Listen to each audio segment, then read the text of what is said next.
우리 교회는 새벽에 성경 한 장씩 읽고 말씀을 나누고 있습니다. 따라서 오늘 본문은 매일의 순서를 따라서 진행하는 본문이에요. 의도치 않은 본문이었지만 임직식을 앞두고 7지사를 선출한다고 하는 초대교회의 모습을 우리가 보게 됩니다. 오늘 본문 말씀을 주님께서 부족한 종과 또 우리 사랑하는 동역자들에게 주시는 말씀으로 들어서 은혜 받으시고 또 순종할 수 있는 은혜가 있기를 주님의 이름으로 축복합니다. 사도행전 6장 1절 말씀입니다. 함께 같이 읽겠습니다. 그때 제자가 더 많아졌는데 헬라파 유대인들이 자기의 과부들이 매일의 구제에 빠짐으로 히브리파 사람을 원망하니.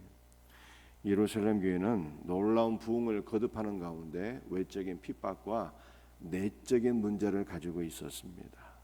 교회의 내적인 문제는 두 가지였는데요. 아나니아와 삽비라의 탐심으로 인한 영적 타락이 첫 번째 문제였고, 또 두 번째 문제는 성도들의 원망으로 인한 교회의 분열이었습니다. 사도행전 6장 1절 하반절을 보면은 마지막 단어가 원망이에요. 그런데 이 원망이라고 하는 단어는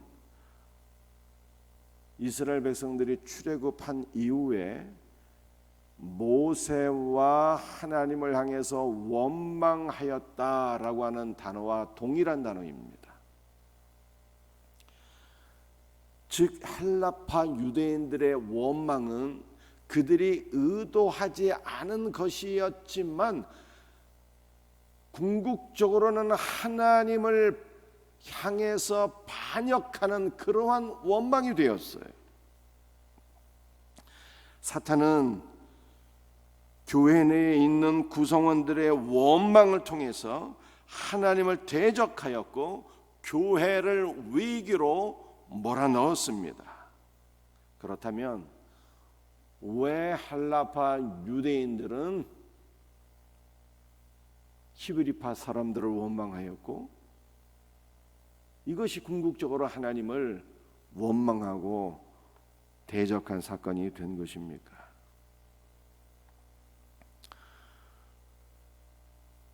교회 안에서 행해온 구제가 시간이 지남에 따라서 헬라파 유대인들을 배제한 채 모든 구제가 히브리파 유대인들만 혜택을 볼 수 있도록 되었기 때문입니다. 그래서 기본적으로 우리는 헬라파 유대인은 누구이고 히브리파 유대인들은 누구인가를 아셔야 되겠죠. 이 헬라파 유대인들은 이방인 지역에서 태어나서 헬라 문화와 헬라 언어에 익숙한 유대인들을 가리킵니다. 그런데 이방 지역에 살던 유대인들도 유월절이나 장막절이나 오순절이 되면 다 본국으로 돌아와서 하나님 앞에 제사를 드렸는데 오순절에 예루살렘에 돌아와서 하나님의 말씀을 듣던 헬라파 유대인들이 은혜를 받아서 예루살렘 교회에 정착하게 되었습니다. 이 사람들이 바로 헬라파 유대인들이에요. 히브리파 유대인들은 어떤 사람들입니까? 히브리파 유대인들은 팔레스타인에서 태어나서 히브리어를 구사하는 정통 유대인을 가리키는 것입니다. 초대교회는 온 성도가 한마음이 되어서 모든 물질을 자기의 것이라고 주장하지 않고 유무상통하는 아름다운 사랑의 공동체였어요. 그러나 구제를 관장하던 히브리파 유대인들의 행정착오로 헬라파 과부들이 매일 시행되는 구제에서 누락되자 히브리파 사람들을 원망했다는 뜻입니다. 그런데 헬라파 유대인들이 자기의 과부들이 매일 구제에 빠졌다 그러잖아요. 이 빠졌다는 것이 미완료로 되어 있습니다. 이것은 히브리파 유대인들에 의해서 헬라파 과부들이 매일 빠지게 됐다는 거예요. 구제에서 매일 구제에서 누락하는 일들이 발생하게 되었습니다. 때문에 불만이 누적되어서 헬라파 사람들이 더 이상 참지를 못하고 폭발하게 되었고 히브리파 사람들을 원망하게 되었다는 말씀이에요. 따라서 헬라파 유대인들의 원망은 당연한 것으로 보입니다.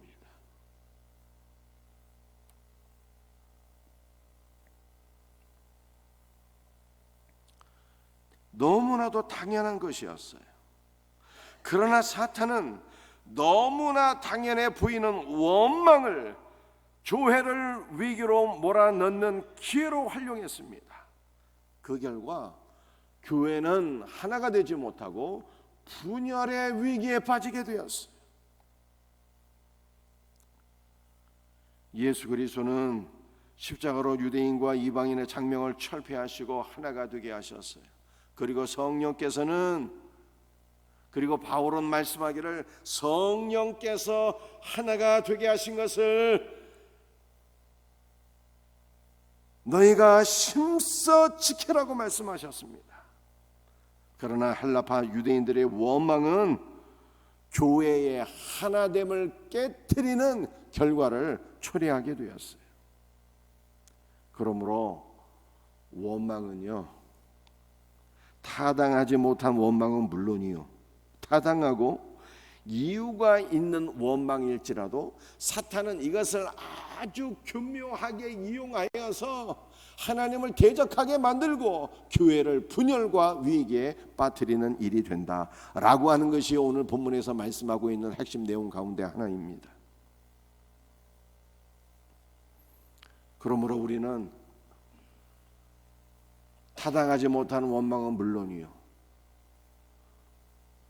타당한 원망일지라도 사탄이 이것을 교묘하게 이용해서 하나님을 대적하게 만들고 교회를 분열의 위기로 빠뜨린다는 것을 알아서 원망하지 않는 성도가 되어야 하겠습니다. 그렇다면 우리는 어떻게 원망하지 않는 신자가 될 수 있을까요? 여러 가지 행정적인 착오가 생기면 원망이 나오기 마련인데 이 원망을 어떻게 바꿀 수가 있을까요? 그것은 바로 소통입니다. 소통이에요. 오늘 본문에서 그걸 말씀하고 조금 이따가 그 내용이 또 나옵니다. 먼저 말씀드리면 초대교회는 이 원망을 소통으로 해결했어요. 사도들이 모든 제자들을 불러 모아서 이 문제를 같이 의논했습니다. 소통으로 문제를 해결했어요. 우리 생명샘교회는 이제 중직들을 더 세우게 됩니다. 얼마나 감사한 일인지 모르겠어요. 그래서 우리 중직들이 맡겨주신 사명이 무엇인지 오늘 본문 말씀을 통해서 잘 발견할 수 있기를 바랍니다. 그것은 바로 소통하는 일이에요. 하나님과 소통하시고 우리 중직들이 성도들과 소통하는 것이 교회 내 여러 가지 문제들을 해결하는 그러한 일이 됨을 알아서 중직의 사명은 소통이다, 이렇게 이해를 하시면 좋겠습니다. 모든 교회 내 문제가 있을 때 하나님께 먼저 기도하시고 또 여러 성도들의 의견을 들으시고 성도들의 의견을 모아서 중지를 모아서 교회 문제를 해결하는 일에 있어서 우리 중직들이 이 사명을 감당해 주시기를 주님의 이름으로 축복합니다. 오늘 사도행전 6장 1절에서 우리가 살펴볼 수 있는 또 한 가지 말씀이 있는데요, 이 매일의 구제라고 하는 것입니다. 이 구제라고 하는 단어가 디아코니아인데 두 가지 뜻을 갖고 있어요. 하나는 봉사라고 하는 뜻이 있고요, 두 번째는 집사의 직분이다라고 하는 뜻이 가지고 있습니다. 구제가 원어를 보게 되면 첫 번째는 봉사요, 두 번째는 집사의 직분이에요. 그래서 존 칼빈이 스위스에서 교회를 개척하면서 교회 내 세 가지 직분을 세우게 되었는데요. 세 가지 직분은 목사와 장로와 집사였어요.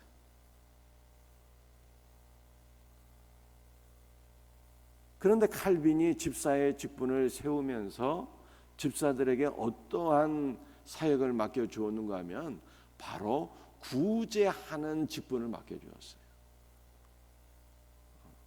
중세 유럽에는 구제할 일이 너무나도 많이 있었거든요. 그래서 집사들의 사역을 제네마시에 있는 과부들과 고아들과 가난한 사람들을 구제하는 일, 이 사역을 맡겨주었던 것입니다.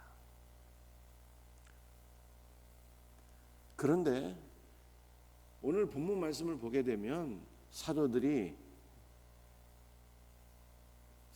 업무를 규정하면서 우리는 기도와 말씀 사역에 전무하리라 이렇게 얘기하지 않습니까?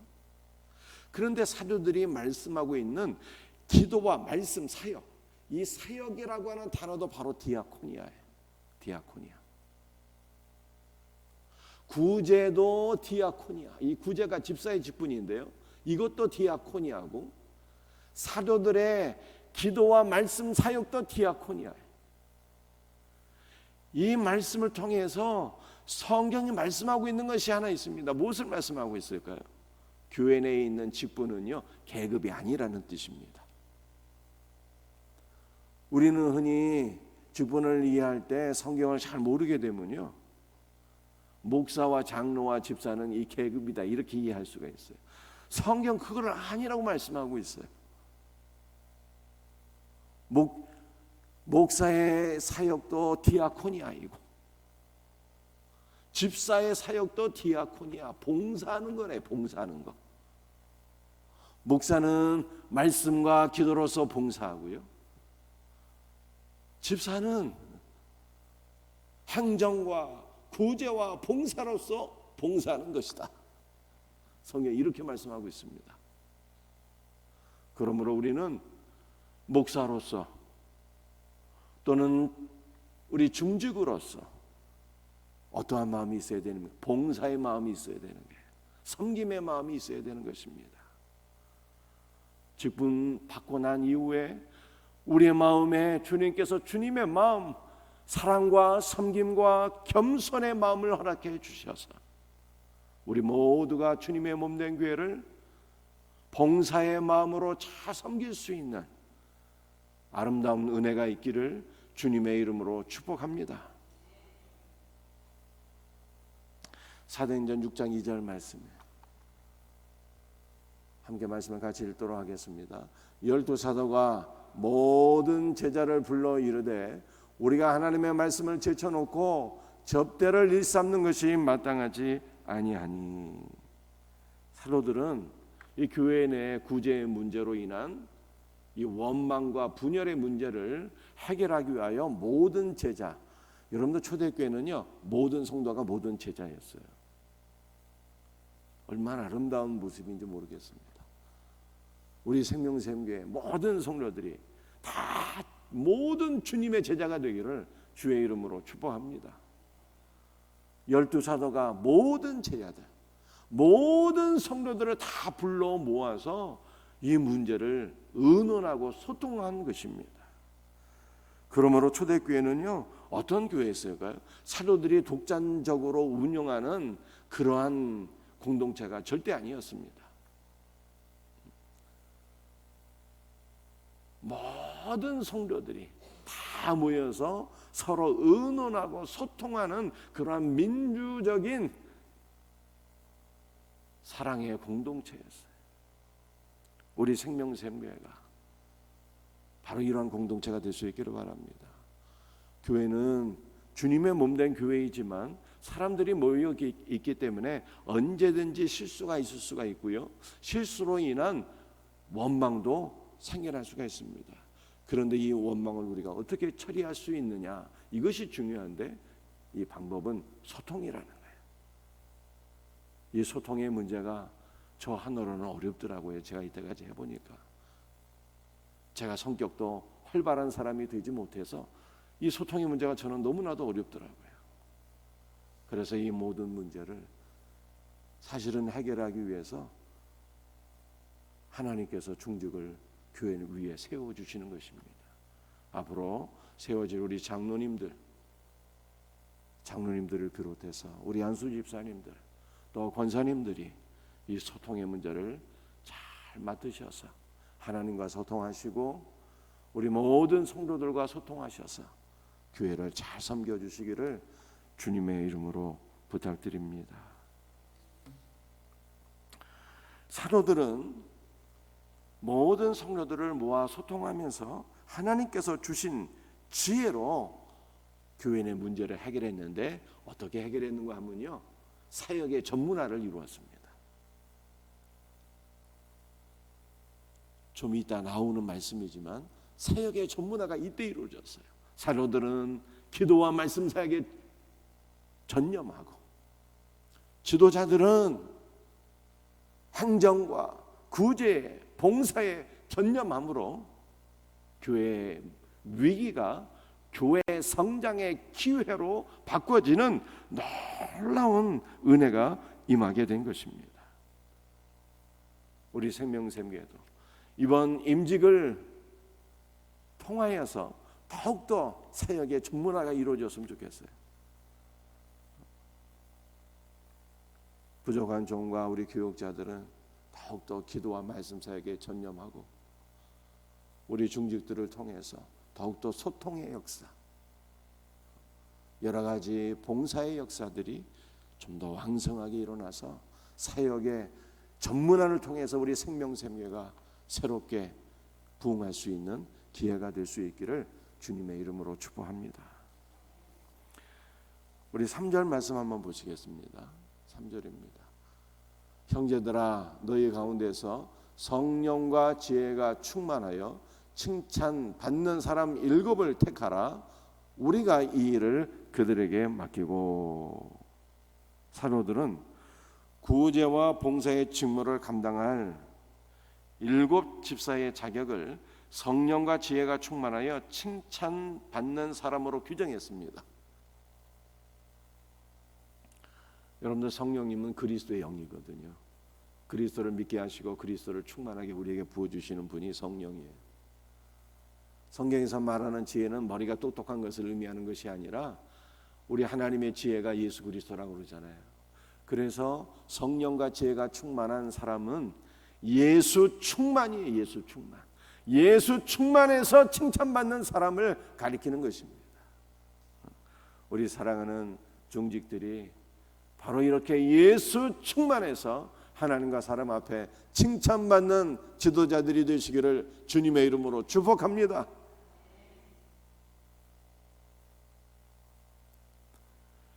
초대교회는 사도들이 독단적으로 사도들을 세운 것이 아니라 민주적인 절차에 의해서 성령과 지혜가 충만하여 칭찬받는 사람을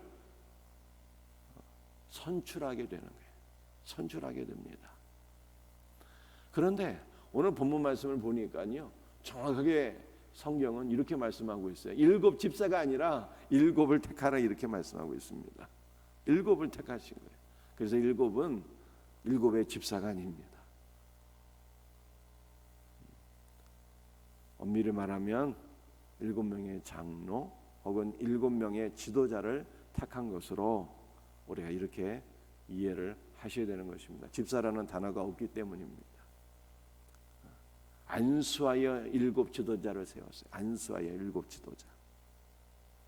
그래서 7명의 장로님 또는 7명의 안수 집사님도 물론 의미할 수 있겠습니다.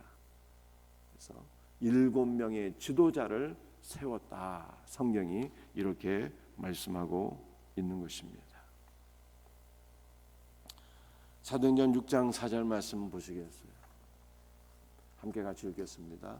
우리는 오로지 기도하는 일과 말씀 사역에 힘쓰리라.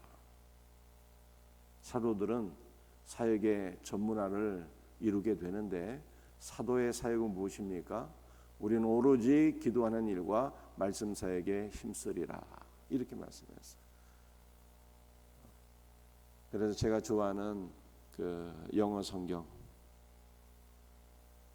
보니까 어떤 영어 성경은요, 우리는 기도와 말씀 사역에 우리 자신을 헌신할 것이다. 기도와 말씀 사역에 헌신하겠다. 이렇게 번역을 했고요. 또 어떤 영어 성경은요, 우리는 기도와 말씀 사역에 끊임없이 우리 자신을 하나님 앞에 제물로 바칠 것이다. 이렇게 번역한 영어 성경도 있습니다. 우리는 사도들이 어떻게 고백했다고요? 우리는 우리 자신을 기도와 말씀 사역에 끊임없이 제물로 하나님께 바칠 것이다. 얼마나 아름다운 믿음의 고백인지 모르겠습니다. 그런데 이 한글 성경과 영어 성경과 원문을 보게 되면 순서가 똑같이 되어 있어요. 말씀과 기도 사역이 아니라 기도와 말씀 사역이에요. 사도들은 말씀 사역보다 기도하는 사역을 더 우선시했습니다. 기도와 말씀 사역에 우리는 헌신하겠다. 이렇게 선포한 거예요. 왜냐하면 기도 없이 목회할 수가 없고요. 기도 없이 말씀을 선포할 수 없다는 것을 너무나도 잘 알고 있기 때문입니다. 이것은 사도들의 고백이었지만 오늘 저를 비롯한 우리 교육자들의 고백이 될 수 있기를 바라겠고요. 또 더 나아가서 우리 중직들의 고백이 될 수 있기를 바랍니다. 사도들은 기도 없이 말씀을 선포할 수 없다 이렇게 생각했어요. 우리 모든 중직들을 비롯한 우리 모든 성도들도 기도 없이 봉사의 직분을 감당할 수 없다 이렇게 생각하시고 기도하는 일에 헌신할 수 있는 은혜가 있기를 주님의 이름으로 축복합니다. 오늘 마지막 말씀입니다. 사도행전 6장 7절 말씀이에요. 함께 말씀을 같이 읽도록 하겠습니다. 하나님의 말씀이 점점 왕성하여 예루살렘에 있는 제자의 수가 더 심히 많아지고 허다한 제사장의 무리도 이 도에 복종하니라. 네. 사역의 전문화를 이뤘더니 놀라운 역사가 일어나게 되었습니다. 하나님의 말씀이 점점 왕성하여 예루살렘에 있는 제자의 수가 더 심히 많아지게 되었고요. 허다한 제사장의 무리가 이 도에 복종하게 되었습니다. 이 도라는 것이 무엇일까요? 이 도는 이 믿음이란 뜻이에요. 이 믿음. 그렇다면 이 믿음, 제사장의 무리가 복종한 이 믿음은 어떤 믿음일까요? 여러분들 이 도는 이 믿음이라는 뜻이고요. 제사장의 무리가 복종했다고 하는데 복종했다는 것은 이 믿음을 듣다, 경청하다, 이 믿음에 순종하다 이 뜻이에요.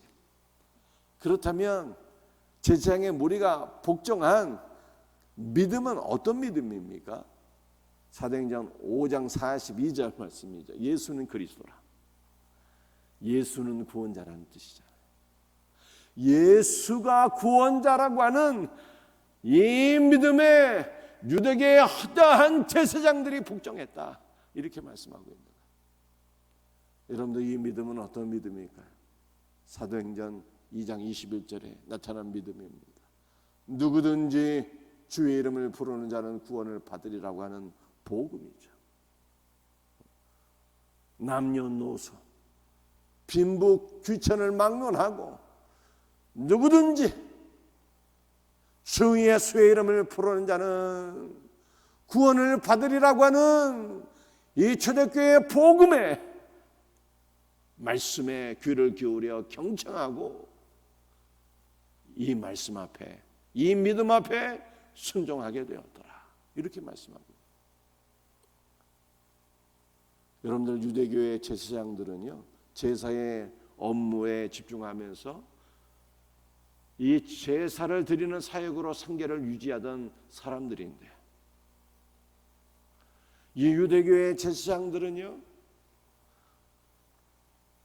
예수를 믿는 무리를 사이비 이단으로 생각을 했었는데, 나사렛 예수를 이단의 괴수로 혐오했는데, 이들이 이 믿음에 복종하게 되었다는 것은 얼마나 놀라운 역사가 일어난 것입니까? 이 놀라운 역사가 어떻게 일어나게 되었을까요? 사역의 전문화를 통해서 일어나게 되었어요. 사도들은 기도와 말씀 사역에 전무하고, 초대교회 중직들은 봉사와 소통에 집중하면서 이 놀라운 부흥의 역사가 일어나게 되었다고 성경에 말씀하고 있는 것입니다. 우리 생명선교회 이와 같은 아름다운 초대교회 역사가 다시 한 번 더 재현될 수 있기를 주님의 이름으로 축복합니다. 말씀을 마치도록 하겠습니다. 초대교회 히브리파 사람들이 관장하는 매일의 구제에서 한라파 과부들이 누락됨으로 말미암아 더 이상 참지를 못하고 원망하게 됐는데, 의도치 않게 이 타당한 원망이 하나님을 반역하고 대적하는 일이 되었고요, 교회를 분열의 위기로 몰아넣는 원망이 되었다고 성경은 말씀하고 있어요. 그러므로 우리가 원망을 조심해야 되는 것이죠. 그런데 이 원망을 초대교회는 어떻게 해결했느냐? 소통으로 해결했대요. 소통으로. 그러므로 우리 생명샘교회는 그리스도 안에서 소통할 수 있는 교회가 되시고요, 우리 사랑하는 든든한 우리 중직들이 이 소통의 사역을 잘 맡아주시기를 부탁드립니다. 우리 초대교회 주님의 은혜 가운데 민주적인 절차로 세워진 중직들은요 7분이었는데, 이들은 예수 충만하여 칭찬받는 사람들이었어요. 예수 충만한 우리 중직들 되시기를 주님의 이름으로 축복합니다. 그래서 사역의 전문화를 통하여 사도들은 말씀과 기도, 기도와 말씀 사역의 전문화 전념하고, 예수 충만한 우리 중직들이 소통과 봉사의 직무에 헌신해서 초대교회의 아름다운 부흥이 우리 생명샘교회에 다시 한 번 더 일어날 수 있기를 예수님의 이름으로 축복합니다. 오늘 주신 말씀을 붙잡고 우리 다같이 주여 삼창 부르짖으며 우리 합심으로 기도할 수 있기를 바랍니다. 함께